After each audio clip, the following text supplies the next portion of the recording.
Hello, I am 48F, and my younger sister, Diana, is for 6F Diana, and I never got along well as youngsters. She was always snobbish and unpleasant to me. So, we split up as soon as we graduated high school. I elected to continue my education, whilst she preferred to live with her boyfriend. At the moment, it was lucky that her lover was wealthy, as our parents could never have afforded the rent for her to live alone. However, she made it abundantly obvious to our parents that she was unconcerned about their opinions on her life and would do whatever she wanted. So my parents never tried to stop her and instead let her go free.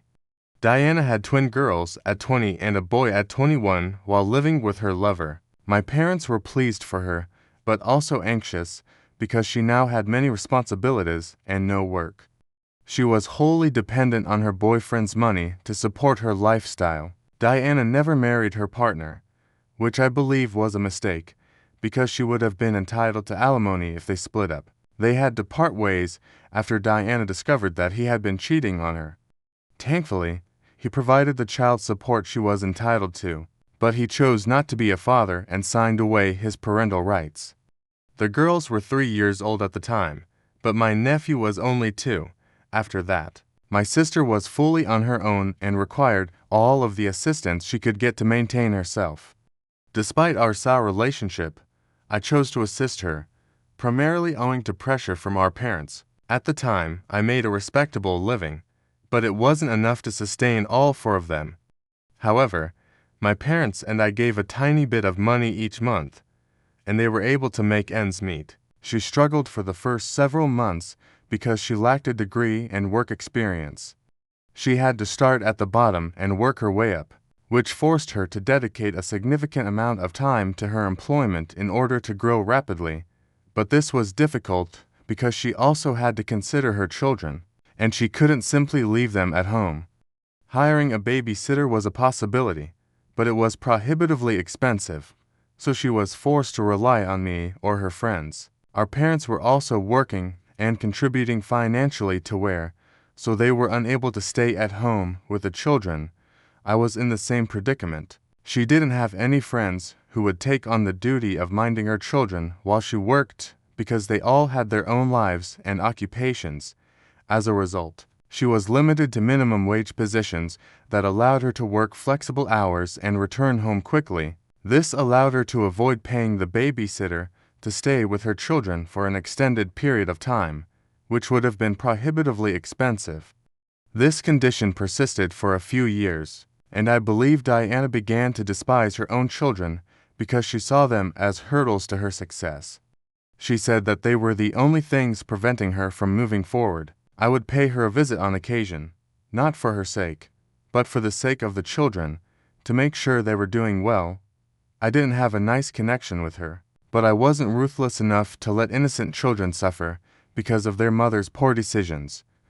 So my parents and I would check on the kids on a regular basis. They were always complaining about Diana's mistreatment of them. She would chastise them for minor infractions and strike out at them simply for being children and trying to have fun. It was a dreadful existence for all of them, and I hoped I could help them by removing them from that place and keeping them with me. But I couldn't because she was the rightful parent and I had no legal authority over them. Furthermore, she received child support from her ex and was doing her best to make ends meet. I felt awful for her, but even worse for the kids. Diana started seeing other men, which made things considerably worse. Every time a relationship failed, she blamed her children. She was convinced that once her partners discovered she was a mother of 3, they would abandon their relationship with her. I believe it was because she never mentioned her children during the early stages of dating, only bringing it up after a month or 2, which appeared dishonest. I tried several times to explain this to her, but she was convinced that she was being rejected because she had children. She kept teasing them about it, reminding them of how their father had abandoned her and threatening to leave them as well if they didn't behave. The children were scared of her, and their childhood was defined by their mother's narcissism. This continued for years. Several times, I considered taking the kids and fleeing with them, but I couldn't. I could not petition for custody or denounce her, because while her actions were wrong, they did not justify taking the children away from her. So, the scenario remained, and the kids were simply grateful to have me in their life. My parents were too elderly to be their pals, but I was always there for them when they needed it. They could never tell their mother about their issues, but they could always go to their aunt, which they did whenever they had problems with school, academics, or even Diana. They would come to me, and I appreciated their trust. It's no surprise that, when they turned 18, they decided to leave their mother's house and move in with me instead. Now that they were no longer children, they could select where and with whom to live, and they chose me.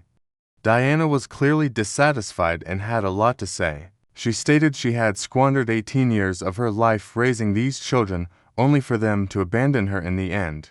She was really unpleasant about it, telling me that if I had wanted to raise her children so badly, I should have stepped in sooner rather than taking over after the work was basically done. I wanted to tell her that she hadn't actually raised them. They had basically raised themselves because she was usually at work or out on dates with guys who eventually dumped her after discovering she had 3 children. She had no idea what her priorities should be, and it was clear why things turned out as they did. The children selected the person who had genuinely been there for them over the person who had always tortured and reprimanded them. Since she couldn't find anyone and was miserable in her life, it was evident that she had no idea she was harming them because she was suffering herself. However, I did not want to rub it in her face because I knew it must have been unpleasant for her, which is why she was lashing out at me. So I kept my mouth shut. And that was it. After that, we didn't really communicate. Her children opted to leave her and live with me. Diana also chose to cut ties with all of us and cease speaking to anyone, including our parents. This was weird because they had done nothing to deserve it. I believe the fact that they hadn't chosen her side against me when my nieces and nephew opted to live with me irritated her, so she cut them off as well. It's been 7 years, and they're all doing well now. I don't know what Diana has been up to, but I know her children are doing well. My nephew attended medical school and is now a pediatrician. One of my nieces has a degree in literature and is now a teacher, and her twin sister has a hair shop. I assisted all of them in obtaining business loans and financed them to the best of my ability. I'm very proud of them because they've gone a long way from their previous home. They are now living apart. They only stayed with me for 4 years, and even then, it wasn't really like they were living with me because they were generally away at college and only came back on occasion. I believe they didn't want to return to Diana's home, where they didn't feel wanted. It's been 2 years since they all moved out, and I'm very thrilled for them. I never expected anything in return for what I did because I truly believed it was the right thing to do. They were just kids, and no matter how bad things were between me and my sister, I could never be callous to them. I've always had a soft spot for them, especially since I've never had kids or married. It wasn't my cup of tea, but for them, I wanted to be there as a parental figure because their father wasn't around, and well, we all know who Diana was. They needed someone, and my parents were too old for the position, so I stepped forward. That is all I did. I never anticipated anything in return, but I am grateful that they are the type of children who think I deserve a gift of appreciation for what I did. Even though I don't believe it was something that required compensation, I appreciated their gesture.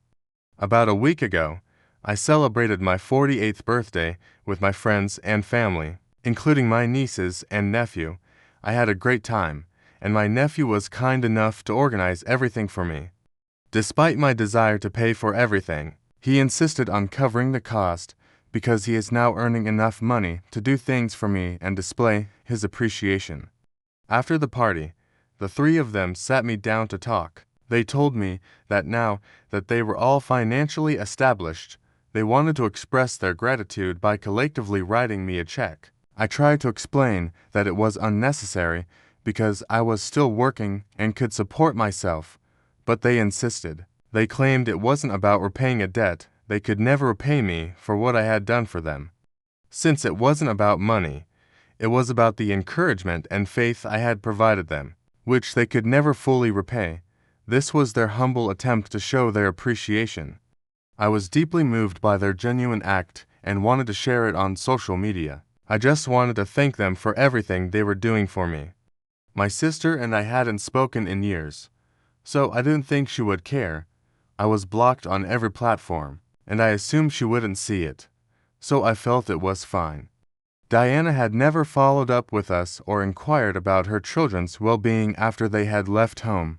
Granted, it was they who broke up with her first and moved in with me, but that was her fault. The least she could have done was show interest in their lives and try to be a mother figure to them in order to make up for her faults.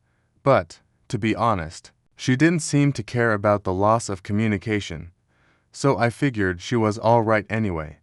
Following that post, I received a reply from her a few days ago. I wasn't expecting it because, as I indicated, we hadn't spoken in 6 years. However, I should have predicted that as soon as she realized her children were financially secure, she would start sniffing around like a bloodhound, trying to figure out how much money she could obtain from them. In her reply, she stated that she had seen my post and wanted to talk about her children. She recognized that she had made mistakes in the past and had not been a good mother to them, but she felt compelled to give herself another shot. She claimed she had missed them a lot over the previous 6 years. I'm not sure how much truth there is in that statement, because if she truly missed them, she could have contacted me at least once. She asked me to speak with her children and help bridge the gap between them as they respond well to me. The timing was strange, so I ignored her message. However, when I failed to react, she called me in the evening, and I snapped.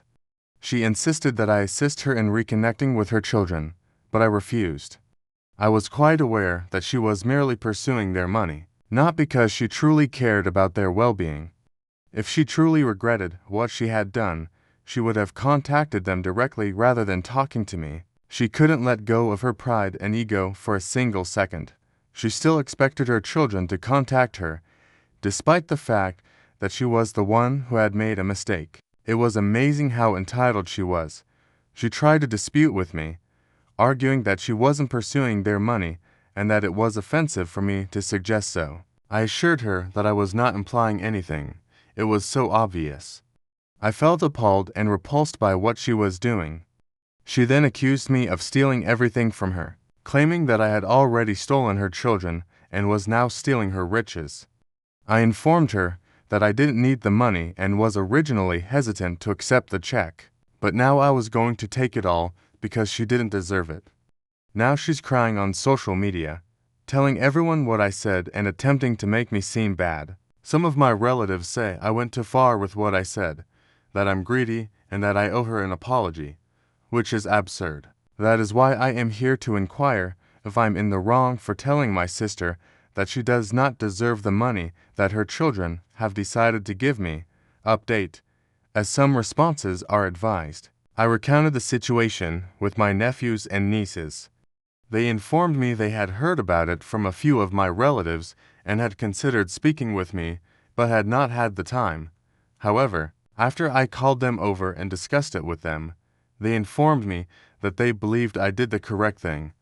My nephew was open about his views, stating that he had never considered his mother as a maternal figure throughout his life.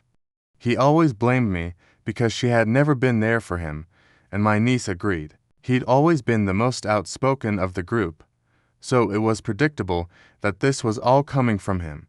My nieces were too emotional to speak, but he was quite angry and upset. He explained that Diana only spoke to me since she had never done the basic minimum for them.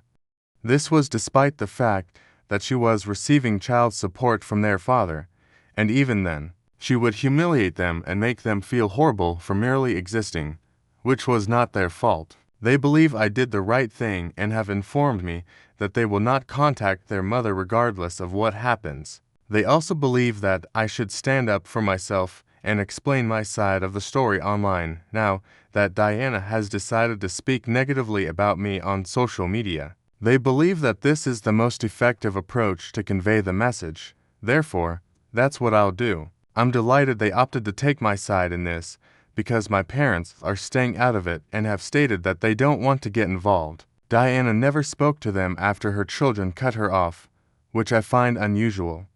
My parents' polite approach to this problem strikes me as unusual, given that they have not communicated with Diana in the last 6 years. I was disappointed, but at least my nieces and nephew support me now. Many people have asked me why I did not petition for custody and have the children taken away from Diana if I knew she was a bad mother and was mistreating them. I mentioned in my piece that while her actions were wrong, they did not constitute torture, abuse, or neglect. She was constantly harsh to them and wasn't emotionally present for her children. So, while I could have filed for custody, it was quite improbable that I would have gotten the children into my care. Courts typically encourage families to stay together, and in this case, they had already lost their father. Their father had abandoned them, leaving them with only their mother as a biological parent. Naturally, the court would want the family to stay together. I knew that if I filed a petition against her or took legal action against Diana, she would ensure that I never saw them again. She would make certain that she took the kids far away from me. It was already improbable that I would have been able to take the kids away from her and obtain full custody, so this would have put them in a dangerous situation. This is why I decided to play it safe by staying in touch with them and being available for them at all times. I'm not sure if it was the correct thing to do in the long term, but at the time, it seemed like the only option. Maybe there were other ways to deal with it, but it was all I could think of. So I did what I believed was right. It was difficult for me, and for years I debated whether I should file for custody or have the kids taken away from her and rehomed. But there's no telling what might have occurred, and I figured it was better for the kids to stay with their mother and maintain touch with me and my parents than risk anything in this circumstance. I hope this answers the questions most people had for me. Maybe I came across as the evil guy for what I did, but I don't care.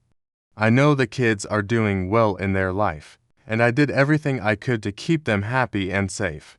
I was always there for them, therefore I don't feel guilty about anything. Update 2. It's been a week since Diana's message, and I've received a lot of phone calls today from family and people who have spoken with her. They were pointing out my mistakes and scolding me. It was getting really tiresome, and I was swamped with work, which is why I hadn't been able to post sooner. But today I decided I'd had enough. After a brief talk with my nephew and nieces, I decided to finally make a post that shared my side of the story, as well as in some ways theirs.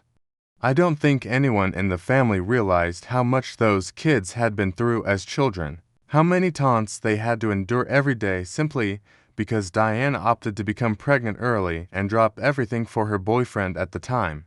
Even after that, she continued to blame others for her own actions and attempted to appear as if she was doing everything in her ability to do the best for her children, but in actuality, she was never present for them, since she was telling everyone that I had stolen her children from her and was now stealing a fortune from her. Now that her children were doing well financially, I felt people deserved to know the truth, not just her twisted version of events in which she was the victim rather than the person who tormented everyone. They had already judged me for a variety of reasons since they only knew her side of the story and sympathized with her, but in reality, I deserve to share my side of the story, as did her children. So, I typed everything up a few hours ago and published the post. So far, she hasn't said anything to me, and the only texts I've gotten are from relatives who were judging me earlier. They have now abruptly changed their tune and are attempting to apologize for judging me too soon. But frankly, it means nothing to me. I simply wanted them to know the truth. I don't care what they think of me, but it was vital for me to speak the truth, share how Diana handled her children, which is why they are no longer in contact with her. Anyway, now that everything is finished, I am ready to move on from this. Honestly, I don't want anything to do with Diana anymore, and I was perfectly content for the past 6 years when she didn't contact me. I believe the same may be stated for her children, as well. I don't understand why she felt the need to create so much drama. If she wanted money, she might have asked for it rather than pretending to want another chance at motherhood. Update 3. It's been a day since I wrote that post. Diana may have woken up today and decided to get back at me. Instead of contacting me directly, she became increasingly dramatic and began commenting on that post, attempting to make it appear as if I was lying, but it was not going to work. Obviously, as soon as she attempted to react, her children began commenting and responding to her, reminding her of particular episodes from their childhood in which she had been cruel to them. That lasted about an hour, and I didn't feel awful about it. Nobody else did, because my nephew, nieces, and I were all thoroughly enjoying the process. They were utterly humiliating her, and there was no way she could get out of it, since every single lie she tried to say to make me look bad was discovered. I'm glad I chose to do this on the weekend. Otherwise, we might not have been able to respond as swiftly. Anyway, that lasted about an hour, and then she began deleting her comments so that no one could catch her in her falsehoods. However, it was too late, because many others had already noticed what was going on in the comments section, and I believe she began to be called out for her actions by others. She started erasing her comments and backtracking on everything she said, and then she blocked me. She also blocked her children. I'm guessing it was her way of surrendering, and I'm pleased she did, because she would have lost in a fight with us. We clearly have the upper hand here, morally or otherwise. I believe deleting the comments would be the end of our connection, but she chose to contact me personally as well. She messaged me saying she hoped I was happy now that I had presented her as the monster and everyone hated her. It was very ironic coming from her, because that was exactly what she was attempting to do to me first. She initiated it, and now when I wanted to return it to her, she is unable to accept it. I don't understand why individuals attempt to dish it out when they know they can't take it in return. Just don't cause any drama if you don't want to be held accountable for the results. Anyway, I disregarded that message, and that's what we're all going to do for the rest of our lives, because she's no longer worth our attention. She has proven it. Thank you for watching. If you haven't subscribed yet, please do so and hit the notification bell to stay updated with more shocking real-life stories happening around you. My wife poisoned my family against me and took my daughter away, but years later, the truth finally came out. This is a story I never imagined I'd tell publicly, but after all that has happened, I need to get it off my chest. The previous several weeks have been nothing short of a roller coaster. Maybe someone out there can help me figure out if I'm really the terrible guy in all of this. I, 48 million, have experienced a tornado of emotions and experiences over the last decade, and it has all come to a climax in unexpected ways. It began many years ago when I married Laura, the mother of my daughter, Emily. Laura and I were high school sweethearts, and at first, our bond appeared impenetrable. We were young, full of dreams, and eager to face the world together. But life has a way of tearing apart even the strongest relationships, and it wasn't long before the flaws in our relationship began to appear. Laura came from a wealthy family accustomed to a life of luxury, whilst I grew up in a more modest home. Despite our disagreements, I loved her profoundly and did my best to provide for her in the way she was accustomed to. But no matter how hard I tried, it wasn't enough. The stress of attempting to meet Laura's expectations weighed heavily on me, and our marriage began to falter. Our relationship deteriorated, and we argued more frequently. I observed Laura appeared detached, as if her mind was elsewhere. I attempted to reach out to figure out what was wrong, but she continually dismissed me, stating that everything was okay. Only later, during the divorce proceedings, did I uncover the tragic reality. Laura had been unfaithful to me several times during our marriage. The revelation struck me like a ton of bricks. My first priority was Emily, our daughter. She was just 11 years old at the time, and I wanted to do everything I could to be there for her.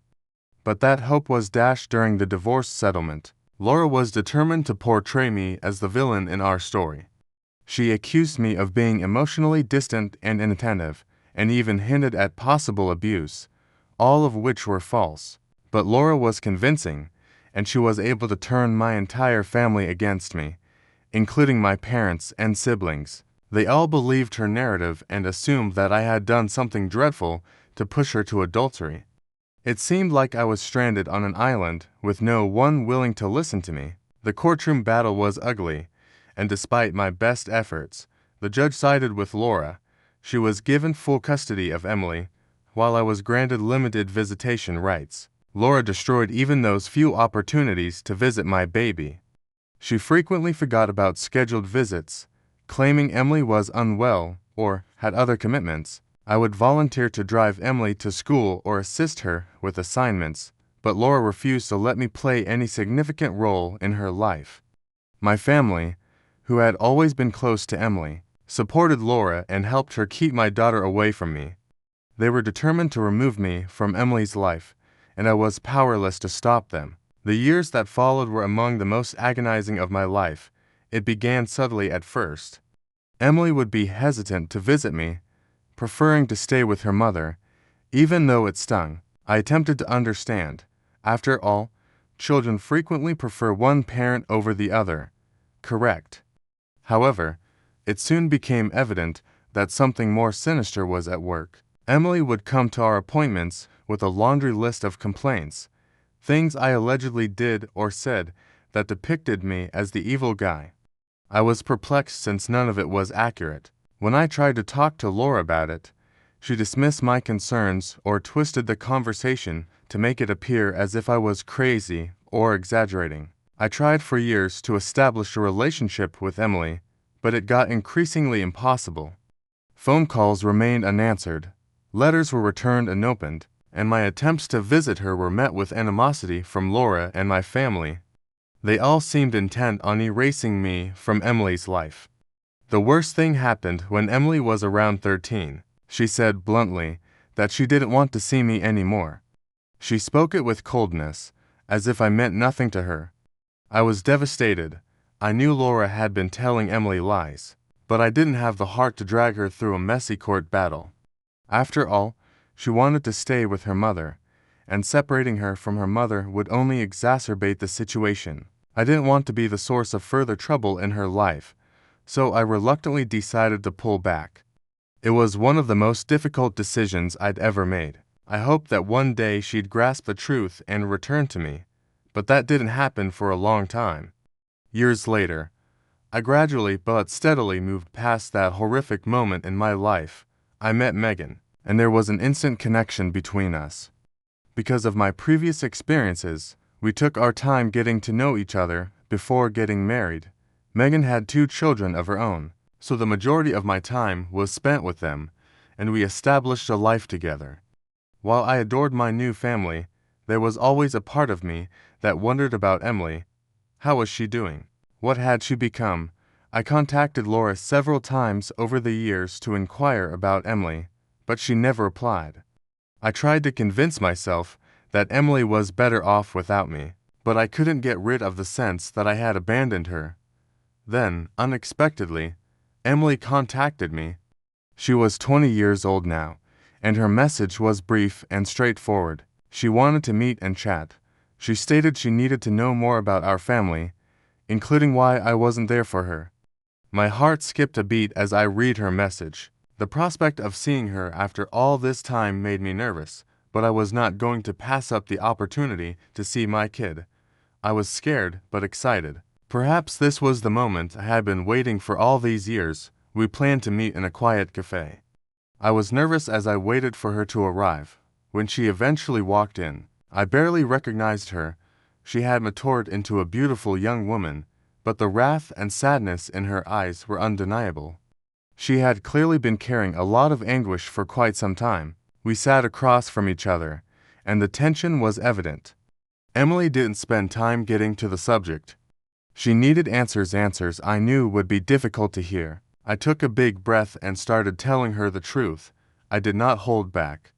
I told her everything: how her mother and family had deliberately poisoned her against me, how they had twisted every scenario to make me look terrible, and how I had worked so hard to be a part of her life despite everything. I told her about Laura's infidelity and the lies she told during the divorce.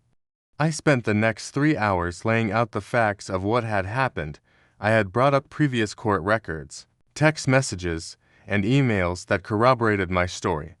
I wanted Emily to know that I owed what she had been taught about me over the years, and that I wasn't the monster she had been led to believe. Emily sat startled as I explained what had transpired. She grew up believing that I was the one who had abandoned her, that I didn't care enough to be a part of her life. She found it overwhelming to learn the truth.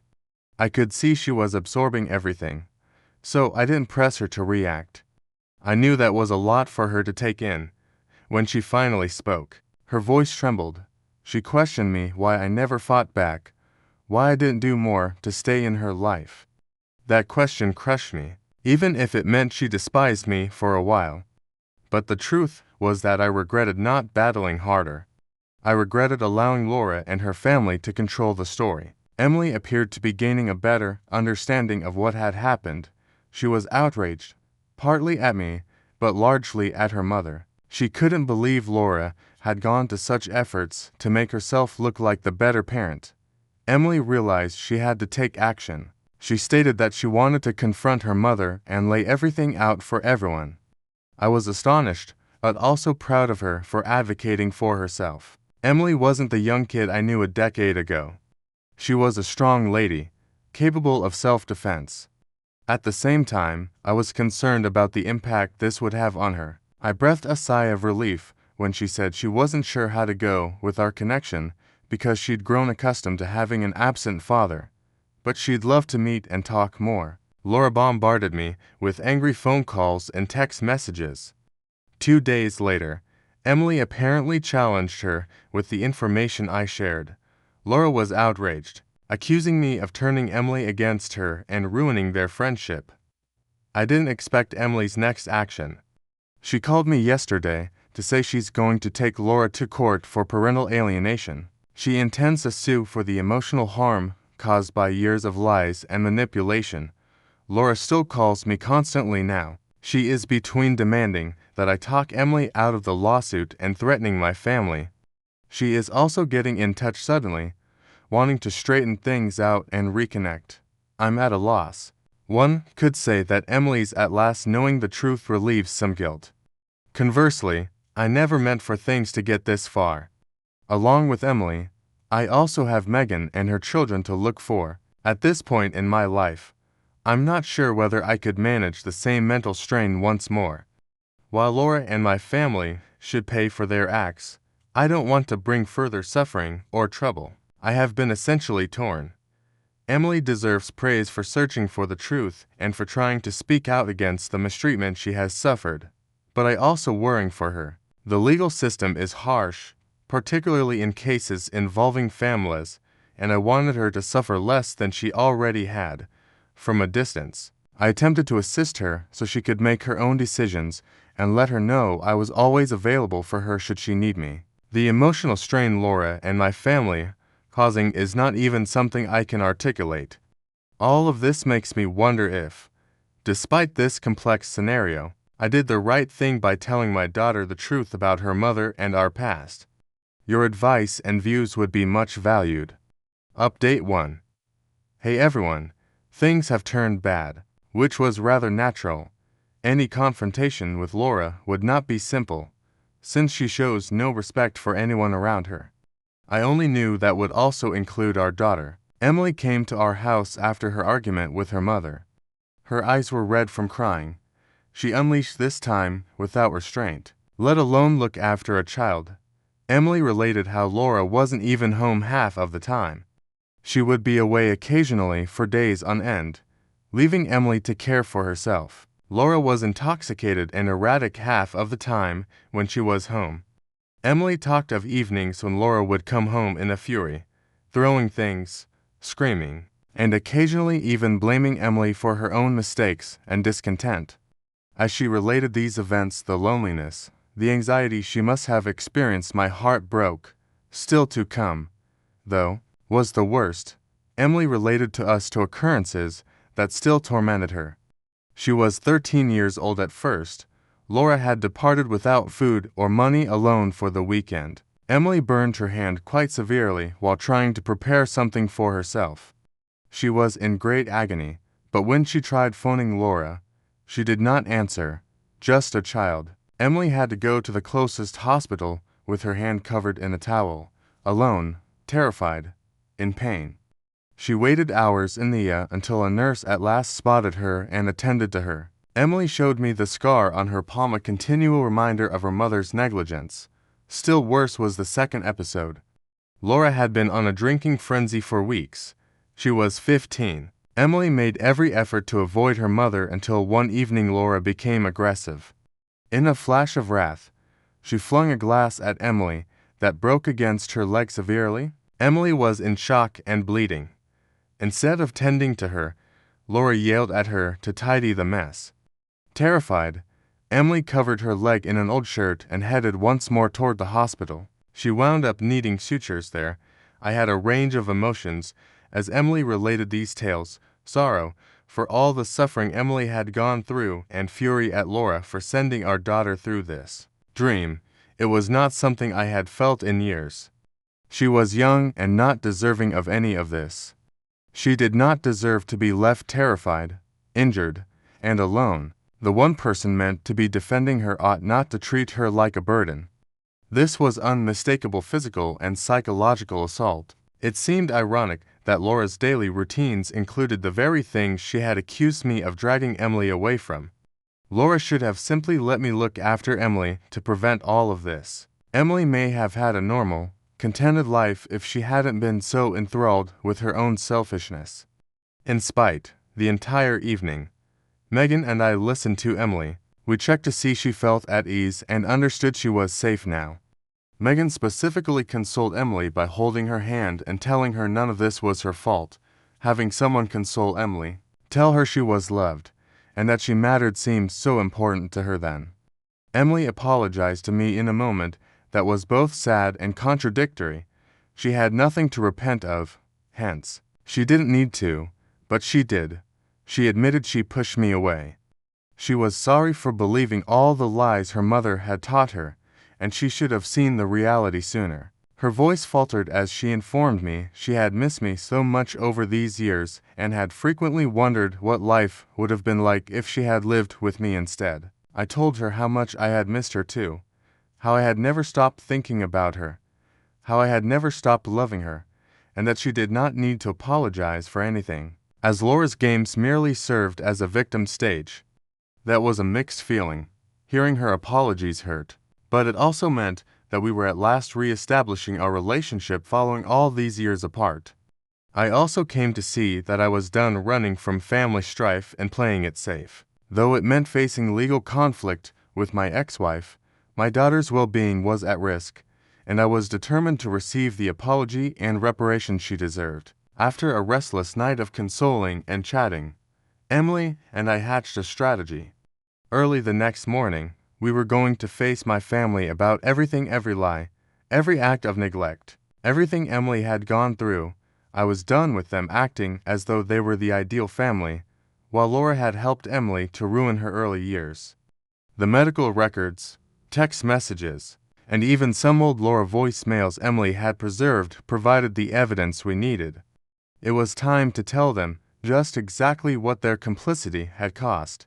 It was time to reveal the truth. Emily seemed anxious, but could also detect a resolution in her eyes, not previously seen. I was going to be right there beside her. She was ready to meet them and defend herself at last. We would be getting the justice we both deserved, and I knew that whatever happened, it would be shared by us. Whatever transpires, you folks will be the first to know. It means a lot to have you understand my circumstances and provide constructive remarks. This is absolutely not the end. Hence, I will come returning with updates. Update 2. Hi everybody.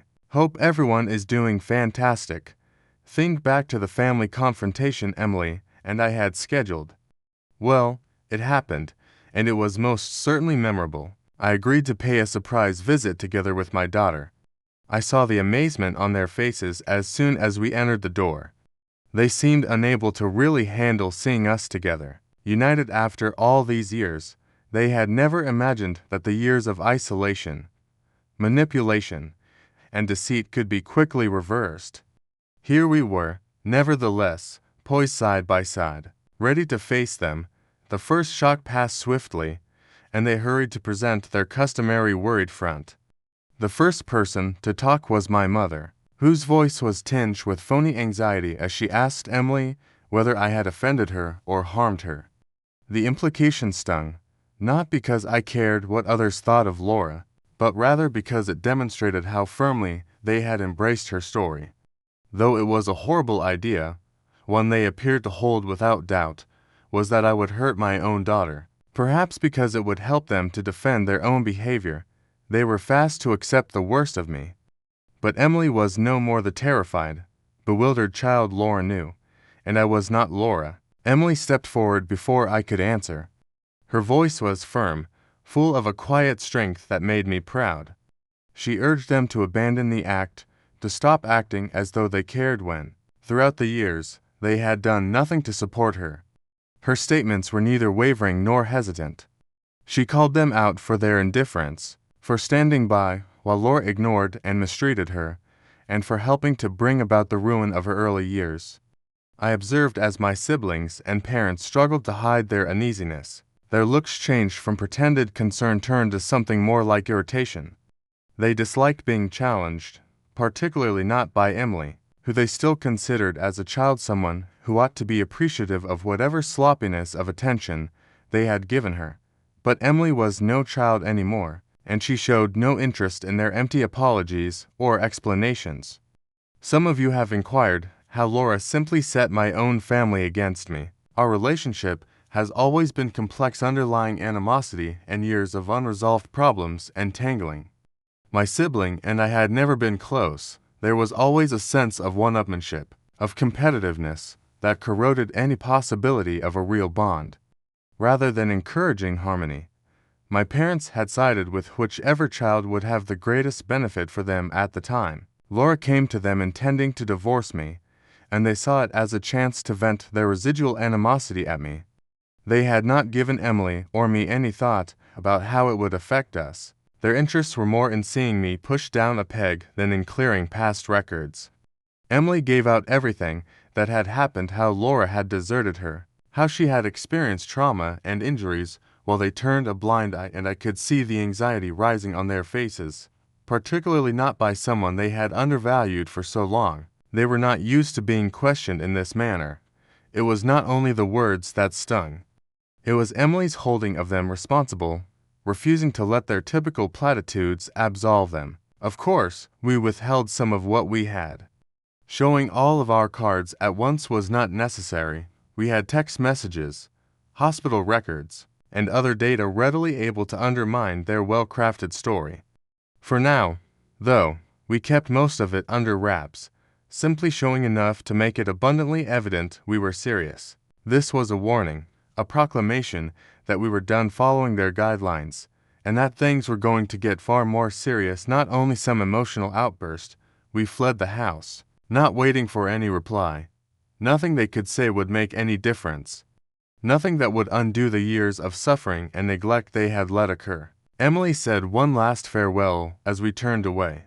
She advised them to forward it to Laura, therefore alerting her that we were arriving with a somewhat heavy case, and she should be ready for it. Although the silence that followed us as we departed was oppressive, it was a silence loaded with unspoken words, the weight of what was to come. Emily and I had marked our line in the sand. There was no turning back. The family has always prospered on separation, on keeping us apart and at conflict with one another. But now, Emily and me standing together, they were the ones who would have to deal with the fallout. I want you to know that I am always reading over each and every comment. All of you have given me some of the best advice. Your help is quite valuable. Update 3. Hello. I want to thank everyone who has supported and advised me based on this narrative. Though I believe we are at last seeing a way forward, the previous few days have been some of the most difficult of my life, so strap up for a long one. I got in touch with one of our lawyers right away following the event at my family's house, not just for me, but also for Emily. I was not ready to let Laura get away with all she had done. Emily startled me, nevertheless, when I mentioned considering legal action. She wanted no more legalities moving ahead. Far from contrary. It was not that she lacked empathy or that she was forgiving her mother. Emily had different responsibilities now, and had lately gone through a lot. She had great ideas for her future, and her academic life was vibrant. She could not afford to pause to sue her mother and handle a court dispute. As her dad, I was really proud of her. She was still a brilliant, tenacious young woman with enormous professional possibilities ahead of her after all she had gone through. I did, however, also find myself torn. Part of me wanted Laura to suffer for her deeds, to pay for the suffering she had brought about. One thing I did wrong was ruin my life. Nevertheless, I found unforgivable damage done to Emily, that of robbing her of a normal, happy childhood. I did, however, honor Emily's desires, unlike her mother's. Her view counted here, and it was something I would constantly keep in mind while deciding what to do. Another thing occurred when we were negotiating all of this. 2 days later, Laura's neighbor walked up to our door bearing an envelope. The neighbor said Laura had asked her to bring the mail to us as she was temporarily leaving town. Though I had no idea what to expect, I accepted the envelope and thanked the neighbor. Within the envelope, Laura had a note, long and full of apologies and explanations. It sought to defend her behavior. She talked about losing her job, how she grew quite alone when I left, and how events descended from there. She finally landed another job, but it paid little, and she descended into more misery. Drinking became her coping mechanism. She said she never intended to hurt Emily, that she was simply so lost and overwhelmed by her own suffering. Laura continued to go into great detail about more of her challenges, seeking to depict a lady driven to the brink by events beyond her reach. But reading made me focus only on how hollow everything sounded. Laura was obviously trying to justify her actions and project an impression of victimization from her own experiences, but no degree of difficulty could excuse her treatment of Emily. She begged us not to go to legal war. At the end of the letter, as a show of kindness, she pledged to avoid Emily. She also offered to pay whatever we felt was appropriate as reparations for the damage she had done. Emily's eyes showed grief as soon as I turned over the letter to her. She had not sought this apology, and it most definitely was not the resolution she was due. What kind of mother leaves her child like this and subsequently believes that money could possibly offset all the years of suffering and neglect? For Emily, it was a terrible insight. I knew she needed time to get through it. Emily needed space, and she would reach out to Megan or me when she was ready for Emily, someone she could confide in without judgment. My wife, Megan, had become fast a comfort.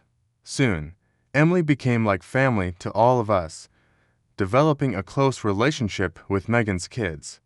Although I wanted to assist, I knew Emily would gain more from Megan's support and viewpoint to help her to organize everything. Eventually, Emily came to me with her choice. She refused to go after a legal lawsuit. She wanted not to drag things out anymore or become mired in a nasty court struggle. Freed from the shadows of the past, she wanted to start anew and concentrate on her future. Emily was ready to go on, and I knew this was the right decision.